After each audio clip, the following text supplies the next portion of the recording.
and welcome in to be our guest. My guest today is a wife, a mother of 3, a grandmother of 10, an insurance executive, a community leader, a strong volunteer, and when she's not done doing all this, she is the chairperson and CEO of the Poarch Creek Indians.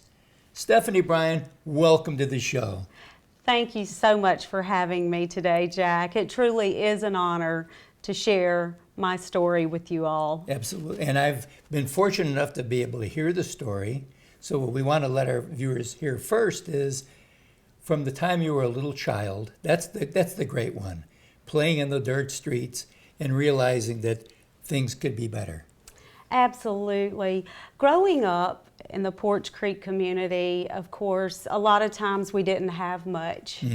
But we had the most important thing that money cannot buy. We had love and we had unity. We had a strong community that really stuck together during those early days. And our humble beginnings actually make us who we are. Today. We know what it's like not to have much. Right. So we know the importance of giving back and helping others when they don't have much. And growing up in the Poarch community and running down those little red dirt roads, and you could see the dirt through the slats of my home place. Back then, I really think that set the tone for who we are. Yes. As giving neighbors. Our success that I've really watched our tribe grow from poverty to prosperity, but yet we still remain humble, and we will never forget those humble beginnings. Well, one of the things that I heard in the times that I'd be with you is you have a passion for 2 things for the tribe, education and medical care. Tell us a little bit about what you're doing in those areas, because you are self-sufficient medically. So I remember as a little girl, our medical care was in an Airstream bus provided by the federal government that would come to the community, and we would get our teeth cleaned in that little Airstream bus. So that was the early years. Yeah. And now we have a 72,000 square foot health center. Wow. Where we provide state-of-the-art health care to our tribal members. We also have an employee clinic where the employees can actually visit a doctor at our health clinic. So coming from the insurance background, I was very passionate about providing quality health care to our tribal members as well as our employees. We employ 10% of our employees are tribal members, 90% are not tribal members. Citizens of Alabama. Absolutely. Yes. And we provide them with quality health care.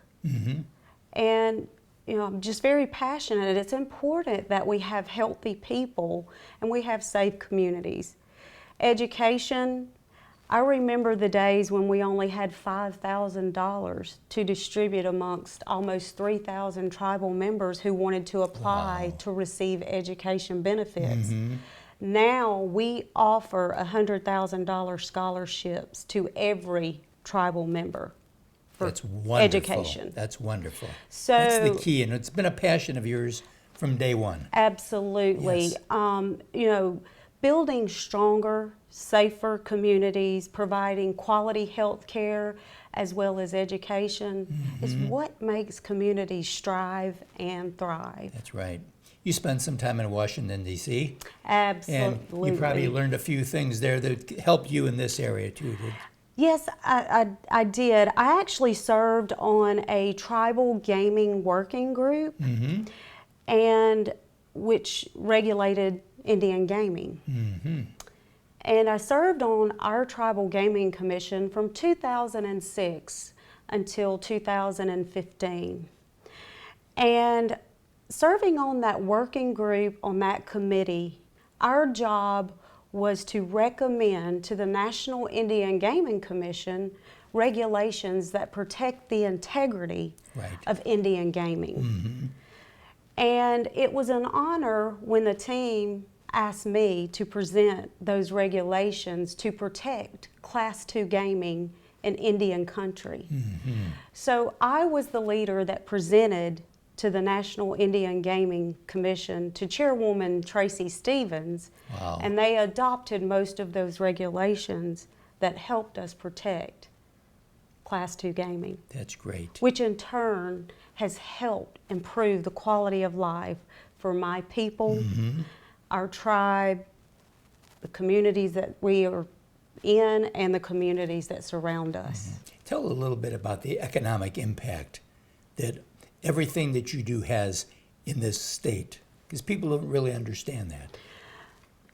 So we have a diversified portfolio. Yes. And a lot of people think about the Poarch Band of Creek Indians and they think about strictly gaming. Right.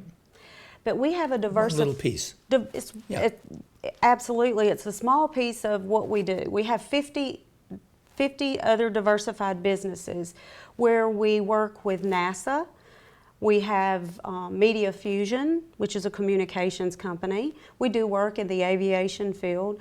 Just yesterday on the news, it was announced that with our federal services contracting, we were awarded, over a $20 million contract to do work for the federal government. Wow. In, various arenas.